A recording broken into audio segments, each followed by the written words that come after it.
Guys Kalinchowk hydro पावरले चाहिँ आफ्नो आइपिओको नतिजा चाहिँ प्रकाशन गर्नको लागि चाहिँ डेट फिक्स गरिसकेको छ। कालिम्चोक हाइड्रो पावरको आइपिओमा इन्भेस्ट गरेर आइपिओ अप्लाई गरेर चाहिँ यसको नतिजा पर्खिराखेका इन्भेस्टरहरूको लागि चाहिँ डेट फिक्स भइसकेको छ गाइज।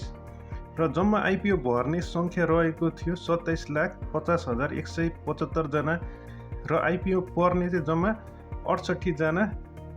आइपिओ पर्ने चाहिँ जम्मा 68,475 जनालाई आइपिओ पर्ने छ र आइपिओ नपर्ने व्यक्तिहरू चाहिँ 26,81,700 जनालाई चाहिँ आइपिओ नपर्ने छ। यो आइपिओ पर्ने सम्भावना चाहिँ एकदमै कम्ती रहेको छ, तर पनि भाग्यशाली लगानीकर्ताहरूको लागि भने यो आइपिओ पर्न पनि सक्छ। र यो आइपिओको लागि चाहिँ यही वैशाख 7 गते चाहिँ यसको आइपिओ बाँडफाँड हुने मिति तोकिएको छ गाइज। हुन्छ गाइज, यही अपडेट थियो र यस्तै आइपिओसँग सम्बन्धित अपडेटहरूको लागि हाम्रो यस च्यानललाई सब्सक्राइब गरेर जोडिनु होला। हुन्छ गाइज, आजको भिडियोमा यति नै। अर्को भिडियोमा भेट्नेछौँ। धन्यवाद।